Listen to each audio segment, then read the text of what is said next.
जानकी जी मिथिला की कन्या हैं। और कहां से प्रकट हुई? बोले भूमि से प्रकट हुई। और जब जब भगवान के अवतार के लिए कोई प्रार्थना करने के लिए गया तो सबसे पहले कौन गया? बोले सबसे पहले धरती भूदेवी गई। और भूदेवी ने गऊ का रूप धारण करके ही भगवान से प्रार्थना की। और उन धरती भूदेवी गऊ माता की संतान भगवती श्री जानकी हैं, जिस जानकी जी की पावन भूमि में आप लोग विराजमान हैं। और उन गऊ माता की रक्षा देश में न हो, ये बड़े दुर्भाग्य का विषय है। रावण कहता है विद्यते गोसु संपन्नम विद्यते ज्ञातितो भयम। जहां गाय होती हैं, गाय सुरक्षित होती हैं, वहां पर संपन्नता रहती है। तो गऊ की रक्षा के लिए भगवान का अवतार है। गऊ 33 कोटि देवताओं का चलता फिरता मंदिर है। आप जीवन में जितना भी रुपया कमा लो, लेकिन 33 कोटि देवताओं का मंदिर नहीं बना सकते। और 33 कोटि देवताओं का मंदिर अगर बना लो तो उनकी पूजा सेवा भोग राग नहीं कर सकते, असंभव। लेकिन भगवान ने 33 कोटि देवताओं का चलता फिरता मंदिर गऊ के रूप में प्रकट किया है। जिसके द्वार पर गऊ माता रहती हैं, उसके द्वार पर 33 कोटि देवता निवास करते हैं। गऊ को आप चारा खिलाते हैं तो 33 कोटि देवताओं को भोग लगा रहे हैं। गऊ माता को सुख मिलता है तो 33 कोटि देवता सुखी होते हैं। आज लोगों के द्वार पर कुत्ते तो पाले जाते हैं, कुत्ता बिल्ली नौकर चाकर सब व्यक्ति पाल लेता है, यहां तक कि गुंडे बदमाशों को भी लोग पालते हैं। लेकिन गऊ पालन की बात कह दो तो आज गऊ पालन में किसी की रुचि नहीं। दूध सबको पीना है, लेकिन गाय किसी को नहीं रखना। ये दुर्भाग्य है। आज मैं प्रातःकालीन सत्र में श्री अनंत श्री विभूषित रसिकाचार्य मिथिला रस के परमाचार्य श्री मोदलता जी के पावन पवित्र स्थान पर मैं गया था। और वहां के महाराज श्री ने जो दुखद घटना सुनाई कि आसपास के गांव में ही मलेच्छों के द्वारा गौ हत्या होती है और समाज मौन बैठा है, मूक बैठा है। आज हमारे विधायक जी भी आए थे, उनसे भी हमने कहा बैठे, हमने कहा कि आप लोग कुछ करिए, गौ रक्षा के लिए प्रयत्न हो, लोगों में जागृति हो। और इसका सबसे बड़ा उपाय यही है कि आप लोग अपने अपने घर में गऊ का पालन करें। सबके द्वार पर एक एक गौ माता कम से कम हो, अपने आप गऊ की रक्षा होगी। और आज तो मैं तो पूरे बिहार प्रांत में घूमता रहता हूं, पूरे भारत में भ्रमण करता हूं। बिहार प्रांत में जहां जहां मैं जाता हूं, स्थिति यह है कि हमारी भारतीय नस्ल की गौओं का दर्शन बंद हो गए। जहां देखो वही विदेशी नस्ल, बिना सींग की विदेशी नस्ल की गायों को लोगों ने पाल कर रखा है। और भारतीय मूल की जो पवित्र गाय हैं, वेद लक्षणा गौ, ऐसी गौओं की नस्ल समाप्त होगी। इसके लिए हमें आपको चिंता करनी होगी, हम सनातन धर्मियों को चिंता करनी होगी। केवल रामायण सुनने से काम नहीं चलेगा। जिस रामायण को आज सुन रहे हैं वो राम इस धरती पर क्यों आए? गोस्वामी जी कहते हैं विप्रधेनु सुर संत हित लीन मनुज अवतार। ब्राह्मण के लिए, गौ के लिए, और देवताओं के लिए, और संतों के लिए। संत का मतलब क्या? बोले संत का मतलब केवल लाल पीला कपड़ा पहनने वाले नहीं। संत का मतलब सज्जन। ब्राह्मण, क्षत्रिय, वैश्य, शूद्र, स्त्री, पुरुष, किसी भी वर्ण और आश्रम का है, वह सज्जन है तो वो संत है। और इन सब के लिए भगवान इस धरती पर आए और उन असुरों का संहार किया। किनका संहार किया? बोले जो गऊ का संहार करने वाले थे। जेहि जेहि देश धेनु द्विज पावहि नगर गांव पुर आग लगा। जिस गांव में गऊ मिल जाए, ब्राह्मण मिल जाए, उस गांव में राक्षस आग लगा देते। और आज के राक्षस कौन है हमें बताने की जरूरत नहीं है, आप सब जानते हैं।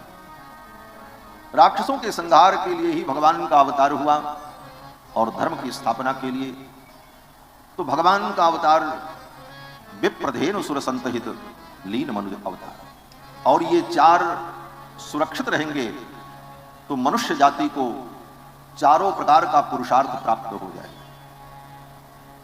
चार पुरुषार्थ क्या है? धर्म, अर्थ, काम और मोक्ष।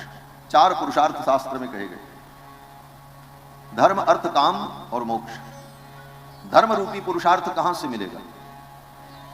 बोले धर्म रूपी पुरुषार्थ ब्राह्मण के द्वारा मिलेगा। ब्राह्मण वेदज्ञ है, विद्वान है, तो धर्म क्या है वो बताएगा, तब आप जानेंगे। तब धर्म में आपकी गति होगी, धर्म में प्रवृत्ति होगी। धर्म के सभी मांगलिक अनुष्ठान कर्मादि का संपादन ब्राह्मण के द्वारा होगा। ब्राह्मण रहेगा तो सबको धर्म की प्राप्ति होगी। ब्राह्मण के बाद, धर्म के बाद, बोले धर्म के बाद दूसरा पुरुषार्थ है अर्थ। धर्म अर्थ, अर्थ माने धन।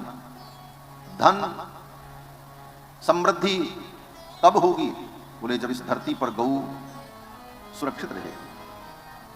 विद्यते गो सुसंपन्न, गाय के रहने पर ही संपन्नता होगी। और अगर गौ माता नहीं रही, गौ माता की सुरक्षा नहीं हुई, तो संपन्नता भी नहीं रही। तो अर्थ की प्राप्ति गौ के द्वारा। और हमारे यहाँ तो शास्त्रों में कहा है, गौ माता के गोबर में लक्ष्मी का निवास रहता है। इसीलिए हमारी परंपरा रही, घर का आंगन गाय के गोबर से हम लिखते। गौरी की भी पूजा करते तो गोबर की गौरी बनाते। गोमयमयीम गौरीम फलमयम गणेशम बना करके उनकी प्रतिष्ठा बना करके हम पूजा करते। तो गाय के द्वारा अर्थ की प्राप्ति, धर्म अर्थ और काम। काम माने कामनाओं की पूर्ति। कामनाओं की पूर्ति देवताओं के द्वारा होती, क्योंकि दैवाधीनम जगत सर्वम, ये सारा संसार देवताओं के अधीन है। हर वस्तु के देवता हैं। आकाश के देवता, धरती के देवता, वायु के देवता, पूर्व के देवता, उत्तर के देवता, पश्चिम के देवता, दक्षिण के देवता, दिन के देवता, रात्रि के देवता, नक्षत्र के देवता। कहां तक मैं आपको कहूं, लोग कहते महाराज ये हिंदू सनातन धर्म में इतने देवता हैं 33 कोटि। बोले हां जी, जैसे हर क्षेत्र को, हर विभाग को संभालने के लिए एक एक अधिकारी होता है। जिलाधिकारी अलग, ग्राम विकास अधिकारी अलग, पुलिस विभाग का अधिकारी अलग, अपने अपने विभाग को संभालने के लिए अलग अलग अधिकारी हैं। और उन समस्त अधिकारियों पर एक होता है जो सर्वोपरि होता है, वो राजा है, वो राष्ट्र अध्यक्ष है। उसी प्रकार 33 कोटि देवता संपूर्ण सृष्टि को संभालने वाले हैं। और इन सब के ऊपर जो है वो कौन है? बोले परब्रह्म परमात्मा सच्चिदानंद प्रभु श्री राम, जो सबके शासक है। तो दिन के देवता, रात्रि के देवता, नक्षत्र के देवता, महीने के देवता, पक्ष के देवता, सबके देवता, इन्हीं देवताओं के अधीन सारी व्यवस्था चलती है। दैवाधीनम जगत सर्वम। तो देवताओं को अगर हम संतुष्ट करते रहे तो जगत में हमारी कामनाएं भी पूरी होती रहे। और चौथा पुरुषार्थ है मोक्ष। मोक्ष पुरुषार्थ कहां मिलेगा? बोले इस धरती पर संत रहेंगे तो मोक्ष रूपी पुरुषार्थ प्राप्त होगा। संत के द्वारा ही मोक्ष का मार्ग मिलता है। सतसंगति संसृति कर अंता, संसार चक्र का अंत हो। हम मोक्ष को प्राप्त कर लें, ये कैसे होगा? कहते हैं पुण्य पुंज बिनु मिलहि न संता, सतसंगति संसृति कर अंता। तो संतों के संग से मोक्ष। तो ब्राह्मण के द्वारा धर्म पुरुषार्थ की प्राप्ति, गौ के द्वारा अर्थ पुरुषार्थ की प्राप्ति, और देवताओं के द्वारा काम पुरुषार्थ की प्राप्ति, और संत के द्वारा मोक्ष रूपी पुरुषार्थ की प्राप्ति होती है। तो धर्म अर्थ काम मोक्ष, ये चारों पुरुषार्थ इस धरती पर रहने वाले मनुष्यों को तभी प्राप्त होगा जब ब्राह्मण, गौ, देवता और संत सुरक्षित रहे। और इन्हीं की रक्षा के लिए भगवान ने अवतार लिया। विप्रधेनु सुर संत हितलीन मनुज अवतार, निज इच्छा निरमित तनु माया गुण गोपार। और भगवान ने अवतार लेकर बाल लीला करते हुए श्री विश्वामित्र जी महाराज के साथ मिथिला पधारे। और मिथिला में आकर के भगवान श्री रघुनंदन ने माहेश्वर धनुष को तोड़ा और श्री किशोरी जी ने भगवान के गले में बरमाला डाली। गावही छवि अवलोक सहेली, सिय जयमाल राम उर मेली। सखियां भगवान को देखकर, भगवान के स्वरूप को देखकर उनकी रूप माधुरी का वर्णन करती और गीत बनता जाता। भगवान के स्वरूप का दर्शन करती हुई गा रही थी और उसी समय गीत का निर्माण हो रहा था। रटा रटाया गीत नहीं। और आज भी ऐसी भक्ति हो, ऐसी निष्ठा हो तो आज भी ये संभव है। आज ही मुझे पता चला, रसिकाचार्य श्री मोदलता जी महाराज ने जो प्रथम रचना की, चारों दुल्हा देत भंवरिया है, विवाह महोत्सव के अवसर पर भगवान की झांकी को देखकर उसी समय उनके मुख से यह पद प्रकट हुआ और पद बनता गया और उन्होंने गा करके ठाकुर जी की भांवरी का उत्सव किया। अनुराग होना चाहिए, भाव होना चाहिए। हृदय का जो भाव होता है वही अग्नि के द्वारा प्रेरित होकर मस्तिष्क में जाकर के जब टकराता है और वायु के वेग से वही भाव जब मुख के माध्यम से बाहर आकर के बिखर जाता है तो वही वैखरी वाणी बनती है और वही शब्द उच्चरित होता है। यह शब्द का सिद्धांत है। शब्द कैसे पैदा होता है? लगता है हम तुरंत बोल देते हैं, लेकिन शब्द बोलने में पहले वो भाव उत्पन्न होता है।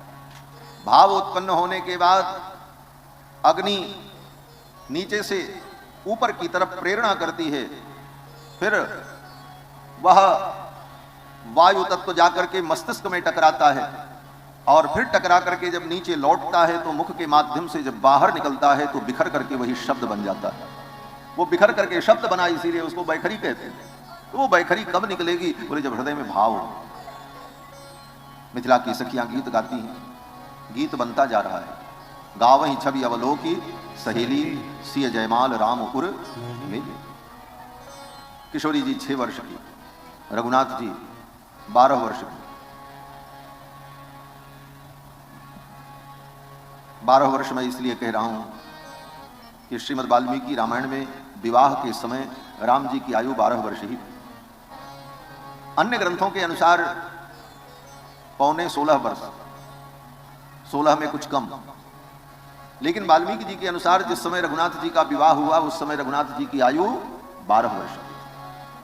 क्यों? बोले सीधा सीधा हिसाब आपको हम बता दें। विवाह के बाद राम जी अयोध्या में 12 वर्ष रहे तो कितना हो गया? बोले 24 वर्ष। 25वें वर्ष में जब प्रवेश हुआ तो राम जी का वनगमन हुआ और वन में जाने पर जब रावण के आने का प्रसंग हुआ है तो रावण ने श्री जानकी जी से पूछा आपका परिचय क्या है? तो किशोरी जी ने बताया और उस परिचय बताने के क्रम में स्वयं जानकी जी कहती हैं जब मैं 6 वर्ष की थी और मेरे स्वामी 12 वर्ष के थे तब हमारा इनका विवाह हुआ था।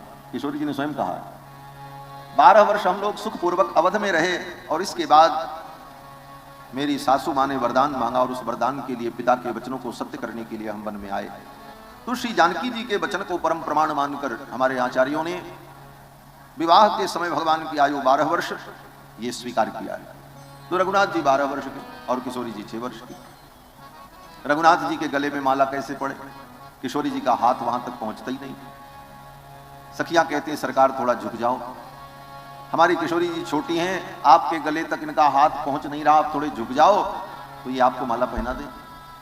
बगल में लक्ष्मण जी खड़े थे। लक्ष्मण जी ने कहा प्रभु ससुराल में वो भी स्त्रियों के सामने हम क्षत्रिय होकर राजकुमार होकर के झुक जाएं, ये तो मर्यादा नहीं है।